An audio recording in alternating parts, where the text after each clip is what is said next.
Hello everyone. So this video is all about one of the rarest scholarship जिसका नाम है cadence scholarship programme. ये scholarship बहुत बहुत कम लोगों को पता है, बट इसके इम्पैक्ट बहुत ज़्यादा है, लेजिट बहुत ज़्यादा इम्पैक्ट है। अगर आप लोग लिंक्डइन से आए हो इस वीडियो पे तो आपको पता होगा that I am one of the scholar of batch for the batch 2025 and अगर आपको नहीं पता था तो अब पता चल गया, या I been part of this. So मेरा प्रोसेस स्टार्ट हुआ था 2023 में। एंड इस स्कॉलरशिप का best part is this that they are not just helping out with the with the college fees, they are helping out with the hostel fees, with the stationery item fees as well। अगर जो आप ज़्यादा ही needy one हो तो मतलब इस scholarship का कोई डेफिनेट अमाउंट नहीं है। इट्स ऑल डिपेंड अपॉन कि आपका फाइनेंशियल कंडीशन कैसे है, उस हिसाब से आपका स्कॉलरशिप अमाउंट, आपके परफॉर्मेंस के हिसाब से भी आपका स्कॉलरशिप अमाउंट डिफाइन मतलब पता चलता है आपको। सो ये स्कॉलरशिप आप दो तरीके से भर सकते हो। पहला, आप एक फॉर्म है, एप्लीकेशन फॉर्म, उससे भर दो। इट्स नॉर्मल अ फॉर्म, जैसे गूगल फॉर्म होता है, माइक्रोसॉफ्ट फॉर्म होता है, ऐसे एक फॉर्म है, वो भर दो। उसमें ज़्यादा कुछ नहीं मांगा है, जस्ट बेसिक डिटेल्स मांगे हैं। तो अगर आप अपने first year of under graduation में हो तो आप भर सकते हो, अब फर्स्ट ईयर ऑफ यूजी में हो तो आप ये फॉर्म भर सकते हो। अलॉन्ग द साइड अभी इस करेंट ईयर में ही आपने अपने 12th के एग्ज़ाम्स लिखे हैं और आप किसी कॉलेज में एडमिशन लेने वाले हो तो भी आप ये फॉर्म भर सकते हो। So that by the time जब आपको स्क्रीनिंग राउंड के लिए टेलीफोनिक राउंड के लिए कॉल आएगा तो आप बता सकते हो कि यार मैंने कॉलेज ले लिया है या मैं लेने वाली हूँ। तो based on your 10th 12th के marks and your actual financial condition आप डिसाइड होगे कि आपको वो स्कॉलरशिप मिलेगी या नहीं मिलेगी, ठीक है। तो the first is like your application form में जो one of the most important section है वो है कि उसमें एक एक क्वेश्चन है that why you deserve this scholarship. So उसमें जस्ट मेक श्योर कि आप बहुत ऑनेस्टी के साथ आंसर लिखो, आप सारे सर्कमस्टांसेस कि आपको लगता है कि आप क्यों एक डिजर्विंग कैंडिडेट हो वो सब प्रॉपर मेंटेन करो। प्रॉपर एक अच्छे से आंसर फ्रेम करो कि या सामने वाले को समझ में आए कि या why you are the one deserving one, कि इतने सारे एप्लीकेशन फॉर्म में से वो आपको सिलेक्ट करें। सेकेंड फॉर्म जो है, आप बडी फॉर स्टडी जो है कि स्कॉलरशिप प्लेटफॉर्म है, आप वहाँ पे जाके सर्च कर सकते हो केडेंस स्कॉलरशिप प्रोग्राम और आप वहाँ पे चेक कर सकते हो। दो प्रोसेस सेम। मैंने जो अप्लाई करा था मैंने बडी फॉर स्टडी से ही अप्लाई करा था, but at the same time since I am a part of this scholarship program तो हम लोगों का व्हाट्सएप ग्रुप है, वहाँ पर हमें पता चला था कि यार नए बैचेस के लिए फॉर्म शुरू हो गए हैं। तो उन्होंने भी हमको एक लिंक प्रोवाइड करा है जो हम सर्कुलेट कर सकते हैं among the people to whom we know. So that मैं आपको लिंक भी दे दूँगी, या तो मैं लिंक्डइन के पोस्ट पे भी दे दी हूँ और डिस्क्रिप्शन में भी मेंशन कर दूँगी, so that you don't have to go here and there. दोनों ही रिस्पॉन्स उनके पास जाते हैं। ये कोलैबोरेटिव इनिशिएटिव है by Cadence, which is a leading company, along the side joining hands which is an NGO, ठीक है।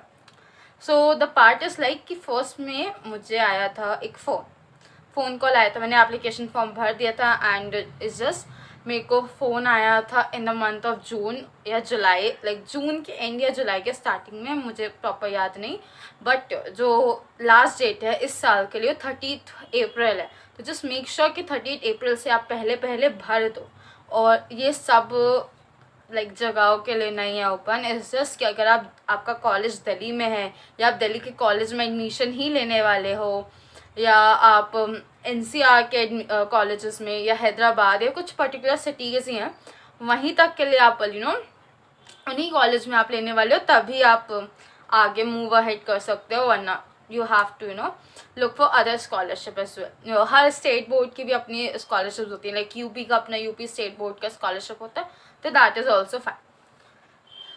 सो या I got a call and मैंने भी अभी इसी टाइम भरा था, अप्रैल में मई में फॉर्म भरा था, उसके बाद मेरे को कॉल आया था इन जून या जुलाई, मेरे को डेट एग्जैक्ट याद नहीं, बट इन्हीं मंथ्स में मेरे को कॉल आया था। एंड उसके बाद जो कॉल था वो नॉर्मल कॉल था, मुझसे सेम क्वेश्चंस जो मेजरली जो फॉर्म में थे वैसे ही क्वेश्चंस पूछे गए कि आप क्यों डिज़र्व करते हो स्कॉलरशिप, आप अभी क्या कर रहे हो, आपने कॉलेज डिसाइड कर लिया। तब तक मैंने एडमिशन 21 नवंबर को नवंबर 21 तक मेरा एडमिशन कंफर्म हो गया था और मेरे को कॉल आया था जून या जुलाई 2022 में। तो यू पीपल कैन अंडरस्टैंड कि मैंने बता दिया था कि मेरे को कौन सा कॉलेज अलॉट हुआ है, और मेरे 10th 12 के मार्क्स उन्होंने पूछे थे, जेई का परसेंटाइल वगैरह भी पूछा था। फिर उन्होंने मेरे से फाइनेंशियल कंडीशंस और मेरे घर पे कितने लोग हैं, कौन कौन क्या क्या कर रहे हैं, ये सब पूछा था।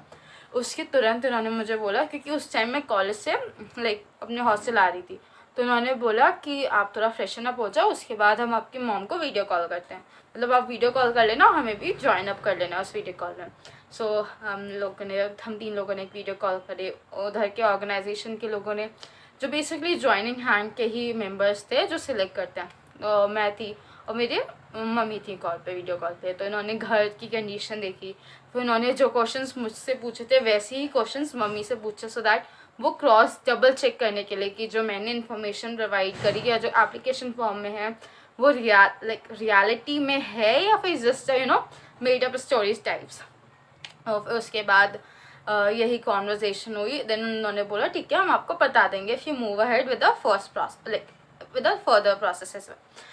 उसके बाद कुछ दिनों बाद like exactly it's almost about a week I got an another call कि या you got shortlisted in this, and उसके बाद आपको एक और इंटरव्यू देना है फर्दर स्कॉलरशिप के लिए। ठीक है, वो इंटरव्यू कुछ दिनों बाद था। It was on the platform zoom. उस जूम के प्लेटफॉर्म पे उन्होंने मुझसे पूछा about my like the same question जो उन्होंने पहले इंटरव्यूज़ में पूछे थे, लाइक पहले इंटरव्यू में जो पूछे थे वैसे ही क्वेश्चन थे, बट उसके साथ उन्होंने पूछा कि मेरे करियर एस्पिरेशंस क्या हैं, 5 साल बाद मैं खुद को कहाँ देख रही हूँ। तो जस्ट मेक श्योर कि आप कोई भी आंसर दो, एक ग्राउंड लेवल पे रह के दो, एक ऑनेस्टी के साथ दो, आप झूठ नहीं बोलो कहीं पे भी। और ऐसी और लाइक मैं क्यों इस स्कॉलरशिप के लिए पोटेंशियल रखती हूँ, कोई और लाइक इंसान जो है हम दोनों में क्यों, लाइक अगर 2 इंसान करे हों तो why only I am the one जो डिज़र्व करती है। यही सब क्वेश्चंस थे, बेसिक क्वेश्चन थे बस। जो लाइक ये वाला जो जूम पे इंटरव्यू था उसमें जो लोग थे वो लाइक 7 to 8 पीपल थे। अपर्णा मैम भी थी, ठीक है। Aparna ma'am was the one मेरे केस में जिन्होंने मेरे इनिशियल इंटरव्यूज़ भी लिए थे, मतलब इन कॉल पे और मम्मी के साथ वीडियो कॉल पे उस पर भी थी, और वो इस इंटरव्यू में भी थी। तो इट वॉज नॉट लाइक कि सब ने ही क्वेश्चन पूछे, सब ने एक एक करके जो जो उनके मन में आया उन्होंने पूछा, मैंने बहुत लाइक मुझे आया मैंने आंसर दिया, ठीक है। इट्स नॉट लाइक कि आप छोड़ दो, आपको जो समझ में आ रहा है, आपको जो लगता है आपको बोलना चाहिए, एक नॉर्मल लेवल पे आप बता सकते हो। It's more of like an HR interview, ठीक है। सम केस स्टडी को क्वेश्चन नहीं थे, जस्ट लाइक बेसिक आपको बताना है कि you are the one only, it's just this.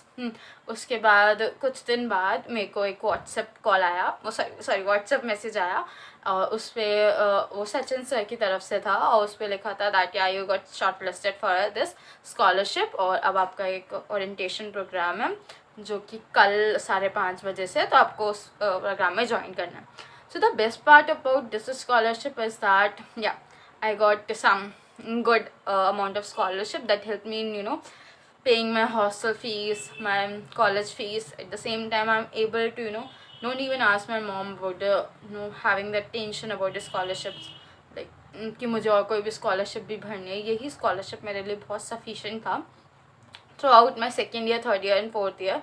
First year में क्योंकि स्कॉलरशिप बाद में मुझे मिली थी, तो फर्स्ट ईयर का I have to manage. And the thing is like कि it's not just about the scholarship, it's about the people जो यहाँ पर हैं, वो बहुत सपोर्टिव हैं, ठीक है। उन्होंने आपसे बहुत पर्सनल लेवल पे आपकी प्रॉब्लम्स को समझने की कोशिश करी, देन आपको सजेशन दिए। इवन मेरे को मेंटर भी मिले एक, ठीक है, who is itself from Cadence. उन्होंने मुझे बहुत अच्छी करियर गाइडेंस दी है। Along the side we have some sessions, bit sessions की, कभी AI पे, कभी हाउ लीडरशिप क्वालिटीज़ पे, सो सब सेशंस भी हुए हमारे, सो दैट हम सिर्फ स्कॉलरशिप ही लेके ना चल जाए, हमें मेंटोरशिप और सेशंस भी देगा, सो दैट हम अपग्रेड कर सकें अपनी क्वालिटीज़ को एट द सेम टाइम।